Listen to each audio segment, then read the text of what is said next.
ചരിത്രത്തിൽ ആദ്യമായി Syrian president white ഹൗസിൽ എത്തി. അമേരിക്കൻ പ്രസിഡന്റുമായി കൂടിക്കാഴ്ചയ്ക്ക് എത്തുന്നു എന്ന വാർത്തയാണ്. ഒരുപക്ഷെ ദൂരവ്യാപകമായ സ്വാധീനമുണ്ടാക്കാൻ കഴിയുന്ന ഒരു സന്ദർശനമായിരിക്കും ഇതെന്ന് മനസ്സിലാകുന്നു. പി പി ജെയിംസ് വീണ്ടും ചേരുന്നു.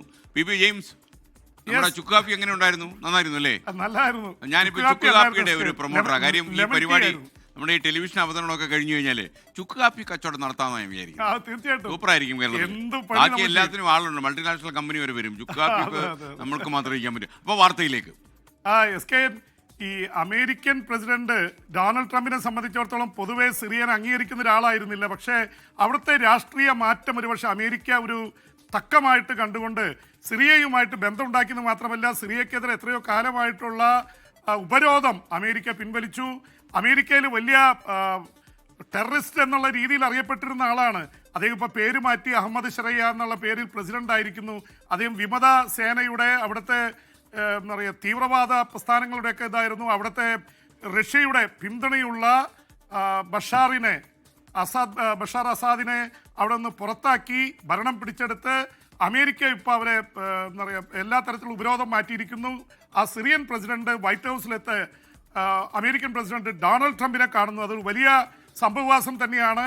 അപ്പോൾ അതിനിടയിൽ എസ്കെയിൻ വരുന്നൊരു വലിയ വാർത്ത, മറ്റന്നാൾ അമേരിക്കയിലെ ഏറ്റവും വലിയ നഗരമായ ന്യൂയോർക്കിൽ മേയർ തെരഞ്ഞെടുപ്പ് നടക്കുകയാണ്. ഇതിൽ മുന്നിൽ നിൽക്കുന്നത് അവിടുത്തെ മേയർ കാൻഡിഡേറ്റ് വളരെ ഇതായിട്ടുള്ള ഡെമോക്രാറ്റിക് പാർട്ടിയുടെ കടുത്ത ഇടതുപക്ഷക്കാരനും ന്യൂനപക്ഷമായ മുസ്ലിം സമുദായത്തിൽ നിന്നുള്ള ആളുമാണ്. ആദ്യമായിട്ടൊരു മുസ്ലിം സമുദായക്കാരൻ അമേരിക്കയിലെ ഏറ്റവും വലിയ നഗരത്തിലെ മേയറായി വരുന്നു. അദ്ദേഹത്തിന് വലിയ രീതിയിലുള്ള പിന്തുണയാണ് ലഭിച്ചുകൊണ്ടിരിക്കുന്നത്. കാരണം 34 വയസ്സുള്ള യങ്ങസ്റ്റ് മേയർ ഇൻ അമേരിക്ക എന്നുള്ള രീതിയിലാണ് വരാൻ പോകുന്നത്. അദ്ദേഹം പറഞ്ഞിരിക്കുന്നത്, ഞാൻ അധികാരത്തിൽ വന്നാൽ ബസ്സിലെ ഫ്രീ യാത്ര, പബ്ലിക് ബസ്സുകളിൽ ഫ്രീ യാത്ര, ഒപ്പം തന്നെ വലിയ പൈസക്കാർക്കെതിരെ വലിയ ടാക്സ് വരും, പാവപ്പെട്ടവർ അവിടെ വലിയ നിലയിൽ വിലക്കയറ്റമാണ്. എസ്കേൻ അറിയാലോ, അടച്ചുപൂട്ടലാണ്, ഒരു തരത്തിലും മുന്നോട്ട് പോകാൻ പറ്റാത്ത തരത്തിലാണ് കാര്യങ്ങൾ പോയിക്കൊണ്ടിരിക്കുന്നത്. അതുകൊണ്ട് തന്നെ അവിടെ കംപ്ലീറ്റ് ആയിട്ട് നികുതി കുറവ് കൊണ്ടുവരും. നമ്മുടെ മാവേലി സ്റ്റോറുകൾ വരെ പോലെ ന്യൂയോർക്കിൽ ഇഷ്ടം പോലെ സർക്കാർ സ്റ്റോറുകൾ വരാൻ പോകുന്നു. വിലക്കുറവിന് സാധനങ്ങൾ കൊടുക്കും. ഇതിൽ ആകൃഷ്ടരായിട്ട് സാധാരണക്കാരും മധ്യവിഭാഗക്കാരുമായിട്ടുള്ള ന്യൂയോർക്കിൽ ഏറ്റവും കൂടുതൽ കറുത്ത വംശജരും മറ്റു രാജ്യങ്ങളിൽ നിന്നുള്ള ആൾക്കാരുള്ള സ്ഥലമാണ്. മലയാളികൾ ഒരുപാടുണ്ട്, ഇന്ത്യക്കാരുണ്ട്.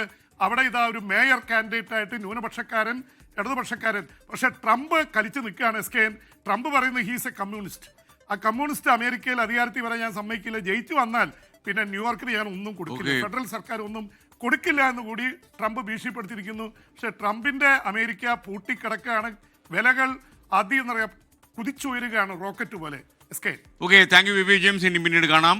ലോകത്തെവിടെയായാലും ഏത് സമയത്തും 24 വാർത്തകളും ഓഗ്മെന്റഡ് റിയാലിറ്റി പാക്കേജുകളും എക്സ്പ്ലെയിനറുകളും വിശദമായി കാണാൻ ഞങ്ങളുടെ യൂട്യൂബ് ചാനൽ നിങ്ങൾക്ക് സബ്സ്ക്രൈബ് ചെയ്യാം.